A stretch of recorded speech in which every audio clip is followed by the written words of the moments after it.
Interview के दौरान RSS कार्यकर्ता अंकित यादव जी ने बताया कि सतलोक आश्रम किठौदा में उन्हें अनुशासन और व्यवस्थाओं का एक अलग ही स्तर देखने को मिला। यहाँ आया था सतलोक आश्रम में, किठौदा में है ये, अपने इंदौर उज्जैन रोड पे। पहले भी 2-4 बार आया हूँ। अच्छी व्यवस्था है, अनुशासन है। वहाँ से यहाँ तक अपन आते हैं। बहुत से लोग छोटा मोटा प्रोग्राम भी करते हैं तो व्यवस्था गड़बड़ा जाती है, पर यहाँ पे सब अनुशासित है सब लोग। और बाकी यहाँ पे जो भी प्रोग्राम वगैरह होते हैं वो भी देख रहे हैं। समाज सुधार के मुद्दों पर बात करते हुए उन्होंने दहेज प्रथा को एक गंभीर समस्या बताया। अच्छी व्यवस्था है विवाह के लिए, जो यहाँ पे अभी मैंने भी देखा है। 17 मिनट की रमणी में शादी हो जाती है और दहेज वगैरह तो कुछ रहता ही नहीं है, तो इससे खुशहाल रहता है, घर भी खुशहाल रहता है। अभी किसी भी बच्चियों का विवाह करते हैं तो वो कर्जा लेके कर देते हैं, और तो उनसे कोई खुशी थोड़ी ना मिलती है। दहेज मुक्त विवाह होना चाहिए, और यहाँ तो उससे बहुत बहुत ज्यादा अच्छे तरीके से होता है। मैंने पिछले साल भी देखा है, अब कल भी करने वाले हैं। साथ ही नशा मुक्ति को लेकर उन्होंने कहा कि यहाँ पे कोई भी व्यक्ति, मेरे को तो ऐसा लगा नहीं, क्योंकि नशे वाले रहते अलग ही दिख जाते हैं ना। ऐसा कोई ना रामपाल जी के ऐसे कोई अनुयायी मेरे को दिखे। पूरे प्रांगण में घुमा हूँ मैं, कहीं भी नशे पत्ते को लेके कुछ भी नहीं दिखा। हर व्यक्ति अपने हिसाब से अपना काम कर रहा है, जो भी जिसको सेवा दी गई है वो कर रहा है। उन्होंने अन्नपूर्णा मुहिम की सराहना करते हुए बताया, रामपाल जी जैसे अन्नपूर्णा मुहिम चला रहे, हर संत अगर ऐसी मुहिम चलाए तो गरीबी वगैरह इन चीजों से जूझेगा ही नहीं व्यक्ति। आज बहुत सारे संत हैं ऐसे।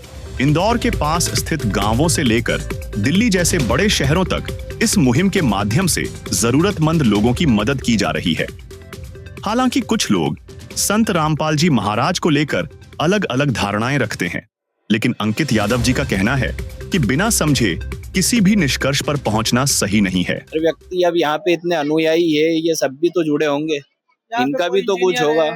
बिल्कुल बिल्कुल सब है, और 8-10 आश्रम है शायद पूरे देश में, और विदेश में भी है कहीं पे। मैंने सुना उनने नेपाल वगैरह कहीं का बोला था। तो अब इतनी जगह अगर आश्रम है तो कुछ तो होगा व्यक्ति में। अगर ऐसे थोड़ी ना, मतलब इतनी सारी भीड़, और अगर जुटाई भी थी तो बहुत सारे ऐसे गुरु थे जिन्होंने भीड़ जुटा के अपना अपना काम भी किया था। लेकिन वो उन्होंने लोगों से अपील की कि वे स्वयं आश्रम आकर व्यवस्था और ज्ञान को समझें और उसके बाद ही अपनी राय बनाएं। नमस्कार दर्शकों, एक बार फिर आपका स्वागत है हमारे नए प्रोग्राम में ऐसे न्यूज चैनल पर। दर्शकों, आज हमारे साथ हमारे नए मेहमान मौजूद है, जो कि आरएसएस के कार्यकर्ता भी हैं, और अंकित यादव जी यहाँ पे हमारे साथ जुड़े हैं। सर नमस्कार, हमारे चैनल पे आपका धन्यवाद। आपका बहुत बहुत धन्यवाद सर, बहुत बहुत धन्यवाद। मैं यहाँ आया था सतलोक आश्रम में, किठौदा में है ये, अपने इंदौर उज्जैन रोड पे। पहले भी 2-4 बार आया हूँ। अच्छी व्यवस्था है, अनुशासन है। वहाँ से यहाँ तक अपन आते हैं। बहुत से लोग छोटा मोटा प्रोग्राम भी करते हैं तो व्यवस्था गड़बड़ा जाती है, पर यहाँ पे सब अनुशासित है सब लोग। और बाकी यहाँ पे जो भी प्रोग्राम वगैरह होते हैं वो भी देख रहे हैं। सर, जिस प्रकार से समाज सुधार को लेकर के हम बात करें तो संत रामपाल जी महाराज समाज सुधार में काफी आगे आ रहे हैं। जैसे सबसे पहले हम बात अगर करते हैं दहेज की, दहेज को लेकर के काफी बहन बेटियों को मार दिया जाता है, प्रताड़ित किया जाता है, और कई बहनें आत्महत्या भी कर लेती हैं।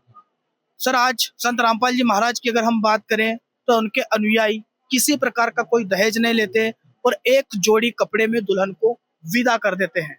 नहीं, बिल्कुल ये गुरु जी का बहुत अच्छा वो है देखा जाए तो, क्योंकि दहेज मुक्त विवाह होना, और यहाँ तो बहुत ही फॉर्मल वे में होता है। 17 मिनट की एक रमणी टाइप कुछ होती है, उसके बाद विवाह हो जाता है पूरा। तो ये बहुत अच्छी चीज है, लोगों को भी समझना चाहिए।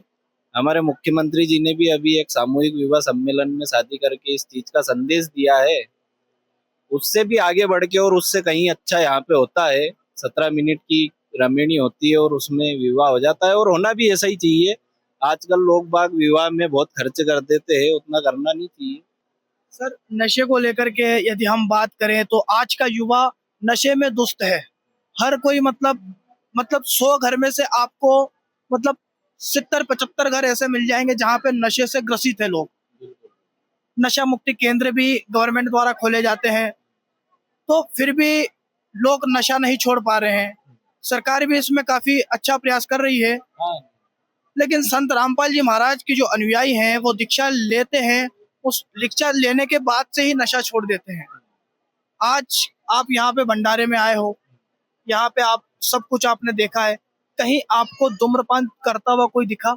नहीं नहीं, बिल्कुल भी नहीं। यहाँ पे कोई भी व्यक्ति मेरे को तो ऐसा लगा नहीं, क्योंकि नशे वाले रहते अलग ही दिख जाते हैं। ना ऐसा कोई, ना रामपाल जी के ऐसे कोई अनुयायी मेरे को दिखे। पूरे प्रांगण में घुमा हूँ मैं, कहीं भी नशे पत्ते को लेके कुछ भी नहीं दिखा। हर व्यक्ति अपने हिसाब से अपना काम कर रहा है, जो भी जिसको सेवा दी गई है वो कर रहा है। नशे पत्ता या फिर कोई सा भी दुराचार हो, हर चीज के लिए यहाँ पे मेरे को ऐसा तो कुछ लगा नहीं। अनुशासन भी अच्छा है, हर चीज में बढ़िया है, मतलब अच्छा लगा। ऐसा क्या विचार रखते हैं आप, ऐसा होना चाहिए संत रामपाल जी महाराज का ज्ञान जो आज पूरे विश्व में फैल रहा है और लोग नशा छोड़ रहे हैं, दहेज मुक्त शादियां कर रहे हैं, क्या कुछ कहना चाहेंगे? नहीं नहीं, बिल्कुल होना चाहिए। लोगों को भी समझना चाहिए यहाँ पर आके कि ये भी एक और ऐसा तो नहीं हो सकता कि हर व्यक्ति हर चीज से सहमत हो, लेकिन आके देखना चाहिए एक बार। माहौल है कि नशा पत्ता बिल्कुल भी नहीं है। हर मैं बाकी भी जगह पे गया हूँ, बहुत सारे गुरुजी जगह जगह बड़ी बड़ी जगह रहती है, तो वहां पे आपको कुछ न कुछ तो ऐसा मिल ही जाएगा। लेकिन यहाँ पे मेरे को तो ऐसा कुछ भी नहीं मिला। हर व्यक्ति का व्यवहार बहुत अच्छा है, तो व्यक्तियों को आके समझना चाहिए। और आप जुड़ो ना जुड़ो, एक बार आके देखना चाहिए कि क्या व्यवस्था है, कैसे पूरा सिस्टम काम कर रहा है। वहां से आते हैं, रोड पे से सब सेवादार लगे हुए हैं, यहाँ से आते हैं। यहाँ पे आपको चाय वाय के बैग लिए, बिछा रखा है। हर चीज के लिए व्यवस्थित सुविधा है। और किसी भी व्यक्ति की ऐसी अभद्र भाषा नहीं है कि कोई भी ऐसे बात कर रहा है, धक्के दिए जा रहा है, जाइए आइए। व्यवस्थित तरीके से सब सबका स्वागत कर रहा है। अच्छा है, लोगों को समझना चाहिए इसकी। अच्छा सर, दान की और मदद की अगर हम बात करें तो आज के समय में संत रामपाल जी महाराज द्वारा, अभी आपने देखा होगा कि पंजाब और हरियाणा में किसान बाढ़ से ग्रसित थे, हर खेत में पानी था, त्राही त्राही मच गई थी, यहाँ तक कि जानवरों को खाने के लिए चारा तक वहां पे नहीं बचा था। काफी सारी मतलब आत्महत्या करने को तुले हुए थे किसान। वहीं पे एक चेहरा सामने आया, संत रामपाल जी महाराज, जिन्होंने आज हरियाणा और पंजाब ही नहीं और हिमाचल प्रदेश हुआ, राजस्थान हुआ, सब जगह पे लाखों करोड़ों की मदद की है। पाइप और मोटरें वहां पे पहुंचा करके सारे गांव का पानी निकलवाया है और आज के समय में वहां की फसलें लहरा रही है। और आज उनको जो किसान है जिनकी मदद हुई है, वो आज उनको भगवान के रूप में मान रहे हैं, क्योंकि उनकी मदद हुई है, आत्महत्या करने से वो बचे हैं, उनके बच्चों का भविष्य बचा है। उन इस बारे में आप क्या कहना चाहोगे? नहीं, अभी जैसे बाढ़ वगैरह आई थी, न्यूज वगैरह पे देखा था। बाकी ये जो आपकी न्यूज पे भी देखा था कि ऐसे मुहिम, कुछ अन्नपूर्णा मुहिम करके जी, चल रही है, जिसके थ्रू रामपाल जी बहुत सारे गरीब लोग हैं उनके लिए रोटी कपड़ा मकान, रोटी ऐसे कुछ। कपड़ा हाँ, शिक्षा रोटी कपड़ा चिकित्सा। मकान, शिक्षा चिकित्सा। जी और जो वहां पे बाढ़ आई है उसमें जो उनने मदद करी है, देखा था, मतलब पाइप वगैरह जो भी है अच्छा है। बाकी ये जो गरीबों के लिए अन्नपूर्णा मुहिम है, ये भी बहुत अच्छी साबित हो रही है। सर, इसमें सरकार का भी प्रयास है, सरकार का भी इसमें साथ है, लेकिन हम बात करें और बाकी संतों की, धर्म गुरुओं की, तो सर उनको आप क्या कहना चाहोगे? ऐसे समय में दुख की घड़ी है, ऐसे में उनको क्या आगे आना चाहिए? जैसे संत रामपाल जी महाराज आ जाए आगे नहीं, आए। बिल्कुल आना ही चाहिए। संतों का काम ही यही है कि समाज का उद्धार हो। जी समाज का जब तक उद्धार नहीं होगा, संतों का यहाँ काम क्या है? संत समाज का काम सबसे बड़ा यही है कि समाज का उद्धार हो। और उद्धार के लिए सब कुछ न्योछावर करना ही हमारा जो इतिहास है उसमें रहा है। ऐसा तो करना चाहिए संतों को भी। जो रामपाल जी जैसे अन्नपूर्णा मुहिम चला रहे, हर संत अगर ऐसी मुहिम चलाए तो गरीबी वगैरह इन चीजों से जूझेगा ही नहीं व्यक्ति। आज बहुत सारे संत है ऐसे करते भी है, कुछ संत है कुछ नहीं भी है। सब संतों को करना चाहिए और यहाँ पे भी संतों को समझना चाहिए। आपस में संतों का रहता ही है कि आप हमारा ज्ञान समझो, हम आपका समझे, तभी जी। जाके एक तालमेल मिलता है कि भाई कहाँ पे जा रही है व्यवस्था, कैसे काम करता है धर्म, वैसी करना चाहिए। अभी किठोदा में जो पास नजदीक में गांव लगता है किठोदा, वहां पर भी संत रामपाल जी महाराज की अन्नपूर्णा मुहिम के तहत एक गरीब असहाय परिवार का मकान बनाया गया है। और दिल्ली जैसे शहर में वहां पे भी काफी सारे गरीब असहाय ऐसे परिवार है जो मतलब सुबह का है तो शाम का नहीं है। वहां पे भी संत रामपाल जी महाराज के द्वारा हर गरीब को राशन दिया जा रहा है। जो बीमार है उसके लिए उसका ट्रीटमेंट निःशुल्क करवाया जा रहा है। तो इतने सामाजिक सुधार आज संत रामपाल जी महाराज कर रहे हैं, समाज में अपना कदम बढ़ा रहे हैं। लेकिन सर, अहम मुद्दा और बात उस जगह आती है जब लोग उन्हें कहते हैं कि ये धर्म के विरोधी हैं, ये सनातन के विरोधी हैं। सर, संत रामपाल जी महाराज के आश्रम में आप आए हैं, आपने विजिट किया है, आपने यहाँ पे धर्म ग्रंथों को भी देखा होगा, प्रदर्शनी में भी आप गए होंगे, वहाँ पे सारे प्रमाण भी आपके सामने रखे होंगे और लोगों को, आने वालों को भी वो बता रहे हैं। जो संत शास्त्रों के अनुसार भक्ति बताता हो वो सनातन विरोधी कैसे हो सकता है? क्या कहना चाहेंगे उन लोगों को आप? नहीं, बिल्कुल ऐसा तो मेरे को बिल्कुल नहीं लगा कि यहाँ पे ये सनातन विरोधी है या कुछ भी है। मैं यहाँ पे प्रदर्शनी में भी गया था, यहाँ पे भी उनने बताया मेरे को। तो धर्म विरोधी व्यक्ति कब होगा? जब वो धर्म को नहीं मानेगा। कुछ ऐसी धारणा भी है लोगों की कि इनके जो कुछ नियम वगैरह है जो ऐसा रहता है वैसा रहता है, पर ऐसा कुछ भी नहीं है। यहाँ पे सब वो उनके नाम वगैरह हर चीज में तो भगवान है, फिर कैसे वो सनातन विरोधी हुए? सनातन विरोधी मेरे को तो नहीं लगता ऐसा कुछ भी कि सनातन विरोधी है, और सनातन के पक्ष में ही है। जो ज्ञान है वो आपको बता रहे हैं, आपको समझना चाहिए, समझेगा व्यक्ति। अगर आपको समझ में आता है तो ठीक है, नहीं आता है तो ठीक है, बाकी समझना चाहिए। समझने के बाद ही सब पता चलता है। यहाँ पे तक वो आएंगे नहीं, बिल्कुल बिल्कुल ऐसा कुछ भी नहीं है। मेरे को तो ऐसा नहीं लगा कि सनातन विरोधी है। मैं खुद ही सनातनी हूँ, तो अपने को तो ऐसा कुछ भी नहीं लगा। आरएसएस के कार्यकर्ता बिल्कुल है। बिल्कुल, मैं राष्ट्रीय स्वयं सेवक संघ में हूँ, स्वयं सेवक हूँ, 5वीं क्लास से शाखा में जाता हूँ, सब करता हूँ, करता आया हूँ। ऐसा तो मेरे को तो नहीं लगा कि ऐसा सनातन विरोधी है। बाकी कुछ है तो उनको आगे समझना चाहिए। उनकी शंका का समाधान है, यहाँ पे आप प्रश्न कर सकते हो, आपको उत्तर देने के लिए भी व्यक्तियाँ है। बाकी एक अन्नपूर्णा मुहिम बहुत अच्छी लगी मेरे को, जो गरीबों के लिए करते हैं। सभी संतों को अगर ऐसा करे तो बहुत अच्छी बात है। बिल्कुल। और सर, उन लोगों को क्या कहना चाहोगे आप जो बाहर से विरोध करते हैं, कहीं सुनी बातों पे विश्वास करके संत रामपाल जी महाराज का विरोध करते हैं? आपने यहाँ देखा है उनको बाहर से। मेरा यही कहना है, आप बाहर से विरोध मत कीजिए। और एक ऐसा है कि किसी के क्रोध के भाव में भी यहाँ पे मत आइए।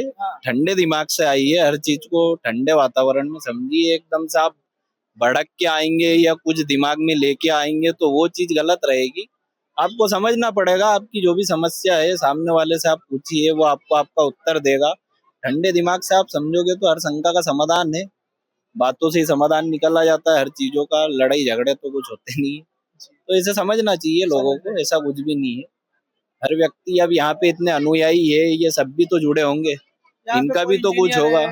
बिल्कुल बिल्कुल, सब है। और 8-10 आश्रम है शायद पूरे देश में, और विदेश में भी है कहीं पे। मैंने सुना उनने नेपाल वगैरह कहीं का बोला था। तो अब इतनी जगह अगर आश्रम है तो कुछ तो होगा व्यक्ति में। अगर ऐसे थोड़ी ना, मतलब इतनी सारी भीड़। और अगर जुटाई भी थी तो बहुत सारे ऐसे गुरु थे जिन्होंने भीड़ जुटा के अपना अपना काम भी किया था। लेकिन वो एक क्षणिक समय के लिए रहता है, 8-10 साल के लिए व्यक्ति कर लेगा, उसके बाद वो चीजें सामने आने लगती है। और अभी तो इन पे जो दोष वगैरह भी लगे थे तो वो भी सजा वगैरह अभी मैंने पढ़ा था न्यूज वगैरह में। तो वो चीज है। बाकी किसी को अगर विरोध है तो उसको ठंडे दिमाग से आके समझना चाहिए। होते जा रहे हैं लगातार। हाँ बिल्कुल बिल्कुल, वो सारे के सारे केस वगैरह आते रहता है न्यूज में। गलत ज्ञान अगर होता तो प्रमाण नहीं होते। हाँ नहीं, प्रमाण भी है, आपको समझना पड़ेगा। जो विरोध कर रहा है उसको समझना पड़ेगा। अगर आपको समझ में आता है तो ठीक है, नहीं आता है तो ये इतने व्यक्ति भी तो कर रहे हैं ना। संत रामपाल जी महाराज को अगर नहीं माने, ठीक है, ज्ञान गीता को तो मानते हैं। बिल्कुल बिल्कुल। और ऐसा जरूरी नहीं है कि आप उनसे वही करे, एग्री करे, नहीं भी करे तो ठीक है। अब ये इतने भी तो अनुयायी है ना, इनको भी इनको जीने का अधिकार है। ये इनके हिसाब से करते हैं, वो अपना अपने हिसाब से करते हैं। पर पहले समझोगे, बात करोगे, तब किसी भी चीज का समाधान निकलेगा। ये चीज। बहुत बहुत धन्यवाद सर आपका। तो सर का यही कहना था उन लोगों से जो आज के समय में विरोध करते हैं, भाई वो लोग पहले उस चीज को समझे, परखे, यहाँ पर आए, आश्रम में बातचीत करें कि भाई ज्ञान कैसा है। जब तक हम ज्ञान को नहीं समझेंगे, परखेंगे नहीं, तब तक हम निराकरण कैसे निकाल पाएंगे। तो सबसे पहले सर की भी उनसे यही रिक्वेस्ट है, और हमारे चैनल के माध्यम से भी आपसे यही रिक्वेस्ट है और प्रार्थना है कि आप सबसे पहले संत रामपाल जी महाराज के ज्ञान को समझे, परखे, उसके बाद आप अपना फैसला लें। और मैं भी लोगों को बता देता हूँ, मैं भी अनुयायी नहीं हूँ, मैं भी आपकी तरह ही सनातनी हूँ। मैं भी भगवान की पूजा करता हूँ। लेकिन मैं भी यहाँ आया हूँ, समझा हूँ और उसी हिसाब से मेरी बात बता रहा हूँ। अगर आप लोगों को ऐसा लगे कि ये इनके अनुयायी होंगे, मैं तो आया था ऐसे ही, इधर से जा रहा था उज्जैन शिवरात्रि पे, तो यहाँ भी देखा कि कुछ है, तो इसके लिए देखने आया था और कुछ परिचित है। बाकी मैं भी एक कट्टर सनातनी हूँ, ऐसा कुछ भी नहीं है। आपको जैसा लोगों को आपको लगा। समझना चाहिए, ऐसा कुछ भी नहीं है। जैसा आपको लगा आपने बिल्कुल वो बिल्कुल, सामने रखा। वही वही वही। सर ने ठीक। नाम दीक्षा नहीं ले रखी है, फिर भी जो सर को लगा वो सर ने बताया है, आप भी उस चीज को समझे। अब तक के लिए यही, बहुत बहुत धन्यवाद।